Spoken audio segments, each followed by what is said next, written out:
Jayden Daniels. Jayden Daniels.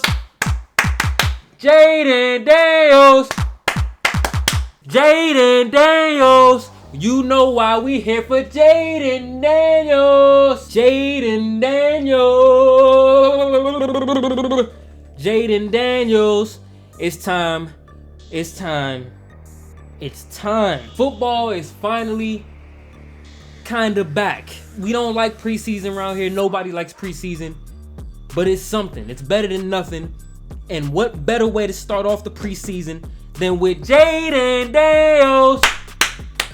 What's your favorite quarterback? Your new favorite quarterback, if he wasn't your favorite quarterback before, Mr. JD5, Jayden Daniels. I gotta get me a jersey, and I know I say that a lot. I might make a jersey. I might take that Chase Young jersey I got and restitch that joint. I'm trying to save money. Jayden Daniels, I'm wearing 5. I will be there week 2. I will be vlogging that. I will be bringing that to y'all. And I will be shaking Jayden Daniels' hand, and I will be stealing all of his powers. We got the preseason. Beyond Jayden Daniels, I'm actually interested to see quite a few things. I watched the game, so we're going to talk through it. I was interested to see is what I should say. Number 1, Jayden Daniels. Number 2, the battle for wide receiver 2. Number 3, the O-line, the depth O-line. I wanted to see Brandon Coleman and all those guys in action, but they were hurt. Our top 3 tackles were hurt, so it was a good chance to see some of the tackle depth that we got. The interior of the line I'm not really too worried about, but the bookends, Jayden's blindsided left tackle. Right tackle, not so much because I think he has the speed and the elusiveness in the pocket, awareness to kind of evade pressure coming from that side, but Andrew Wiley, we know is going to be a problem. On the defensive side, I wanted to see Jamin Davis to see how he fits in on this defense, which, spoiler alert, he doesn't. He's probably going to get cut. I wanted to see Forbes, which, spoiler alert, he's ass. I wanted to see the safety battle. I can't remember if Derek Forbes played. I don't think he played, but I think he's in trouble of not making his roster, as all Ron Rivera picks should be at this point, honestly. If you didn't get to watch this game, we're going to watch it together now. And yeah. And we're going to start off with, look what we finna start off with. We finna start off with Jayden Daniels. Hey, quick note about this play. Dan Quinn came out and said that we were supposed to be in a screen. Look.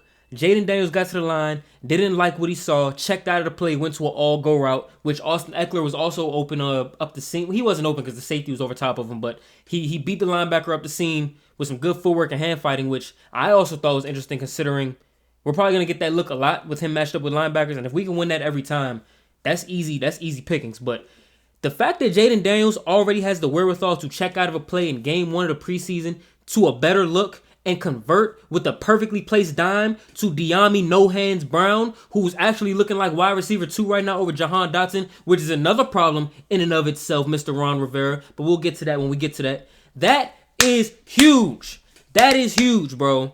That is so massive. You have no idea how happy it makes me. I'm finna be watching this play for the next whole damn week. The next week, I'm about to be on Twitter watching this play on repeat, bro. On repeat. We finna rewind it too. We gonna watch it again. You see Austin Ekeler beat him up the seam that way? Quick trigger, because his tackle was beat, but he could have stepped up anyway. Right in the damn bucket where only De'Ami could get it. Good catch by De'Ami. That didn't get overlooked. He's been showing out all camp, I've been hearing. This is the element he brings to this. Damn, we didn't even get to see it from the live angle, but yeah, that's how he scored his first touchdown on the keeper. Pull, defense is going to have to defend that.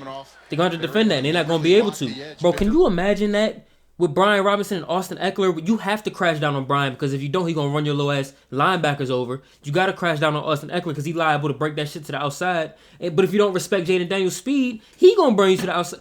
This offense has a chance. It has a chance.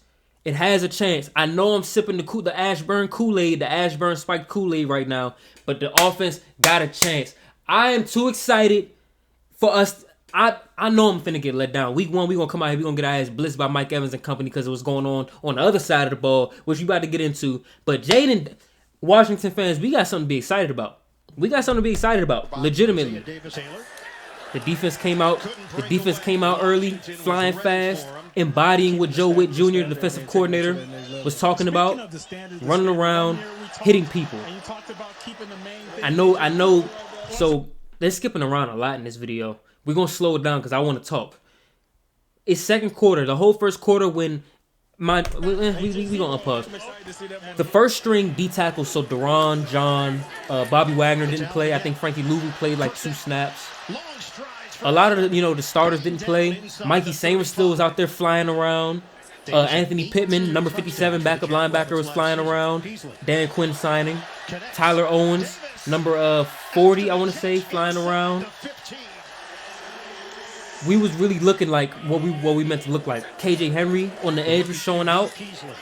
And look at this shit here. Listen, Mr. Emmanuel Forbes. Mr. Emmanuel Forbes, listen to me and you listen good, all right?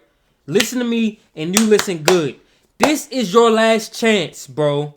This is your last chance because, mind you, I was on your ass all last season. And, like, don't get it twisted. I'm a fan of the team. So I'm going to root for you because you're on the team. But you as a man, you as a player, like, dog. When we going to pull up our jock straps and say we ain't getting, like, okay, you getting beat by Garrett Wilson. You getting beat by CeeDee Lamb. You getting beat by A.J. Brown. Top receivers. Nigga, who is number 16? Who is number 16? Can you tell? No. That might be Jason Brownlee. That might be. So he's good, quote unquote. But like, you're a first round draft pick in the NFL. You were drafted here to be our lockdown corner. Okay. Now I get your skill set is to turn the ball over, make plays, gamble, and like. But the thing with risk reward players is the reward's supposed to be there too. There's no reward with you, Emmanuel. There's only risk, and it ain't even a risk. It's a guaranteed failure at this point. You on the brink of getting your ass cut. You gonna get cut. You keep fucking around, you gonna get cut. Rightfully so. We don't have time to play games this year with you, dude. We don't got time for that. We trying to win games. And you know what? I'm gonna give him credit.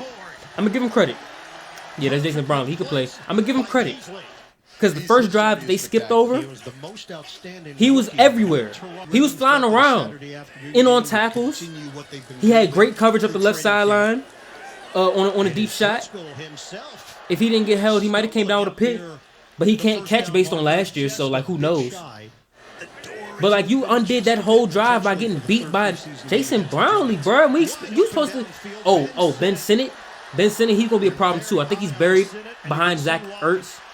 And for some reason, we like John Bates because of his blocking, but like John Bates kind of got put on his ass in this game. But Sennett's going to be a problem. He's going to be a problem. He's a load to bring down. He struggled in camp early on, but these past few days, he's starting to show that shorthandedness and that playmaking that we like coming out of college, coming out of Kansas State, I think. He's going to be an issue, which means Cole Turner's probably going to get cut. Cole Turner's going to get cut, for sure. And like I like Cole Turner, I like the idea of Cole Turner, but he never, return on investment. What have you done for me lately?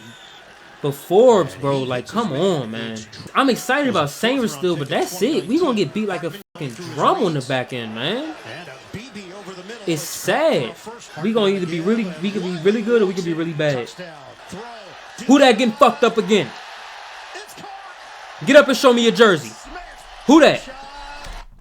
Pierre? That's Pierre. Is that Pierre? 29? He's cut. I ain't even worried about him. I think a lot of holdovers from the Rivera staff is going to get cut. Which is not a bad thing. Like, we can't... Us as a fan base, we got to stop getting so attached to subpar players. I feel like... It happens all the time. It happens every year where we get too hung up on us cutting guys that we become accustomed to. But, like, these guys led us to... Where last year? That was a hell of a throw, man. 1-2, that was Tyler Owens. 1, 2, 3. Would be in my office behind that shit. Number one, whoever just dove at feet, he's in my office next day too. And I ain't even have a conversation. Just here's your papers. Bye-bye. And that's GG. We lost. I don't care. I only cared about a few things. I cared about Forbes, which I got my answer. You better come on, bro. You better come on. This is it. Like, I don't even think you got this season to prove. I think you got this preseason. Because you ain't starting. You buried on the reserves on the depth chart. The staff is not pleased with you, and I don't even think this is the type of staff to really mess around and keep guys on the prayer that they get better. No, either you show me you could run, cover, tackle, do something, or you gone, and you can't do none of the above right now, and like that's an issue for me. So I wanted to see Forbes. I wanted to see the safety rotation. Quan came in, made a play. Tyler Owens is making plays. He forced a fumble this game, actually, that they didn't show. These highlights were terrible. Derek Forrest is buried on the depth chart. Chin is a starter. Jamin Davis is probably going to get cut. They put him at edge. He's not an edge, so they kind of set him up to fail. But, like, linebacker stacked, so what are you going to do? And he sucked at linebacker the past few years, so maybe he needs to get cut too. And Jayden Daniels, which we saw, he's going to be a fucking stud. We all know he's going to be a stud, but, like, you could not script a better start to a preseason, to a career, than what he showed. He showed me, and, like, he missed his first throw, he missed it. It was a screen pass where he fucked it up. He overthrew it, and I was just like, man, here we go again. But I chalked it up to nerves. Damn near the very next play, the man threw a goddamn dime. Looked like he was at LSU again. So I'm pleased. I'm pleased overall. But we gotta clean up something. Cause week 1, when Mike Evans and them come into town, it's gonna be no grease, no lube, no rubbers, no none of that. Just straight raw barebacking, and it's gonna hurt bad. We need to call up Gilmore. I don't know why we haven't called up Gilmore yet. Gilmore finna go sign with Minnesota, and that's gonna be it. We just gonna be assed out the rest of the season. But I'm excited to be back for football season. Weekly reactions again, talking about this shit with y'all, enjoying the debates in the comments section. I'm ready for JD5 season. We finna go 17-0 behind him. Long as Forbes is off my damn team.